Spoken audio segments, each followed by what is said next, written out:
మనం ఎవరు, అసలు ఎక్కడి నుంచి వచ్చాం? ఈ ప్రశ్నలు మనందర్నీ ఎప్పుడో ఒకప్పుడు ఆలోచింపజేస్తూనే ఉంటాయి కదా. సరే, ఈరోజు మనం మన కథలోకి, అంటే మానవ పరిణామం అనే ఈ అద్భుతమైన ప్రయాణంలోకి వెళ్ళిపోదాం. మన కథను మొదలుపెట్టాలంటే కొన్ని ముఖ్యమైన ప్రశ్నలతోనే స్టార్ట్ చేయాలి. మన ఉనికికి సంబంధించిన 2 ప్రాథమిక ప్రశ్నలున్నాయి. అందులో మొదటిది, మన అస్తిత్వానికే మూలమైన ప్రశ్న ఇది. అసలు మనం ఎవరు? ఆ తర్వాత రెండో ప్రశ్న, మనం ఎక్కడి నుంచి వచ్చాం? ఈ ఒక్క ప్రశ్న మనల్ని కొన్ని వేల లక్షల సంవత్సరాల వెనక్కి మన మూలాల్లోకి తీసుకెళ్తుంది.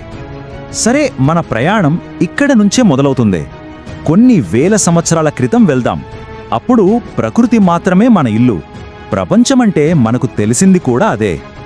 మన పూర్వీకులు అంటే హోమో హ్యాబిలిస్, హోమో ఎరెక్టస్ లాంటి వాళ్ళు చిన్న చిన్న గుంపులుగా నివసించేవాళ్ళు. వాళ్ల జీవితం మొత్తం ప్రకృతితోనే ముడిపడి ఉండేది. అడవులే వాళ్ల ఇల్లు, కొండలే వాళ్ల కోటలు, నదులే వాళ్ల జీవనాధారం. వాళ్ల జీవితం ఎలా ఉండేదంటే చాలా సింపుల్. చిన్న చిన్న గుంపులుగా కలిసి ఉండేవారు. దొరికిన పండ్లు, దుంపలు, చిన్న చిన్న జంతువుల్ని వేటాడి తినేవారు. దాదాపు కోతుల్లాంటి జీవితమే. కానీ ముఖ్యమైన విషయమేంటంటే ఒకరికొకరు తోడుగా ఉంటూ, ప్రమాదాల నుంచి కాపాడుకుంటూ ఒక సమాజంలా జీవించేవాళ్ళు. అయితే కథలో ఒక పెద్ద మలుపొచ్చింది.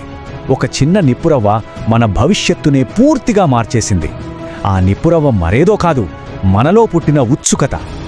మనల్ని ముందుకు నడిపించింది మన శారీరక బలం కాదు, మనసులో పుట్టిన ఒక చిన్న ఆలోచన. కొత్తది తెలుసుకోవాలనే ఆసక్తే, అదే మనల్ని అడవిలోని జంతువుల నుంచి ఆలోచించే మనుషుల వైపు నడిపించింది. చూడండి, మొదట్లో మన దగ్గర ఉన్నవి కేవలం చేతులు, కాళ్ళు మాత్రమే. కానీ ఆ ఉత్సుకతతోనే చుట్టూ ఉన్న రాళ్లను గమనించడం మొదలుపెట్టాం. వాటిని సాధారణ పనిముట్లుగా ఎలా వాడాలో నేర్చుకున్నాం. ఆ తర్వాత వాటినే ఆయుధాలుగా మార్చుకున్నాం. దాంతో వేటాడటం సులభమైంది. ఇక అప్పట్నుంచి ఒంటరిగా కాకుండా కలిసి పనిచేస్తే ఇంకా సక్సెస్ అవ్వొచ్చని అర్థం చేసుకున్నాం. ఈ చిన్న చిన్న ఆవిష్కరణలే సమాజం, భాష, సంస్కృతి లాంటి గొప్ప విషయాలకు పునాదులు వేశాయి. సరిగ్గా ఇక్కడే మనం మనుష్యులుగా మారడం మొదలైంది. కాలం గడుస్తున్న కొద్దీ మార్పులు కేవలం బయట, మన జీవన శైలిలోనే కాదు, మన లోపల, మన శరీరంలో, మన ఆలోచనల్లో కూడా మొదలయ్యాయి. మన మెదడు పరిమాణంలో పెద్దదైంది. దానివల్ల మనకు సంక్లిష్టంగా ఆలోచించే శక్తి వచ్చింది. ప్రేమ, కోపం, ఆనందం లాంటి ఎన్నో భావాలు, వాటిని చెప్పడానికి ఒక భాష, ఇవన్నీ అభివృద్ధి చెందాయి. మిగతా జీవుల నుంచి మనల్ని ప్రత్యేకంగా నిలబెట్టింది ఇదే. మన కమ్యూనికేషన్ కూడా స్టెప్ బై స్టెప్ పెరిగింది. మొదట్లో కేవలం గుర్తులు, సైగలతో మొదలైంది. ఆ తర్వాత అది కొంచెం క్లిష్టమైన సంకేత భాషగా మారింది.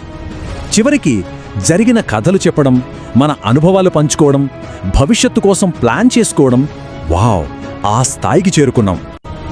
ఆ తర్వాత మనం ఇంకో పెద్ద అడుగు ముందుకు వేశాం.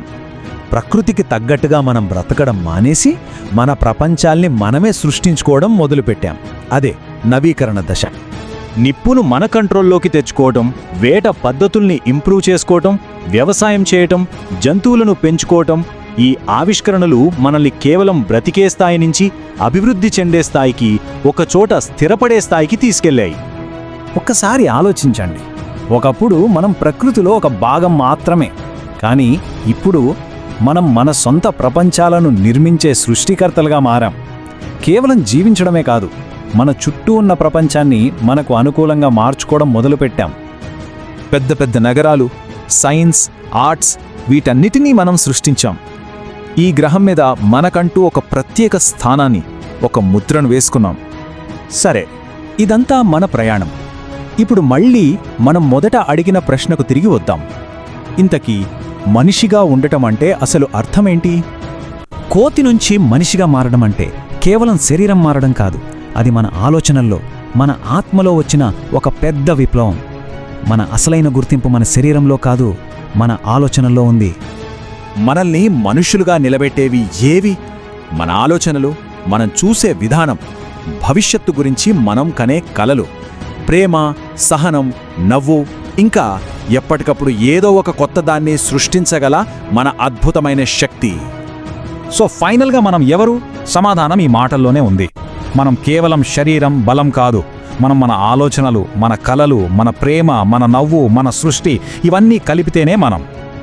అవును, మనం ఎక్కడి నుంచి వచ్చామంటే ప్రకృతితో కలిసి జీవించిన సాధారణ జీవుల దగ్గర నుంచి ఆలోచించగల, సృష్టించగల, చివరికి మన భవిష్యత్తునే మార్చగల శక్తి ఉన్న మనుషులుగా ఎదగాం. రాళ్లతో ఆహారం వెతుక్కునే స్థాయి నుంచి ఈరోజు విశ్వం యొక్క రహస్యాలను ఛేదించే స్థాయికి చేరుకున్నాం. ఇంత దూరం ప్రయాణించిన మనం మన భవిష్యత్తులో ఇంకెలాంటి అద్భుతాలు సాధించగలం? ఈ ప్రశ్న మనందరినీ ఆలోచింపచెయ్యాలి కదా.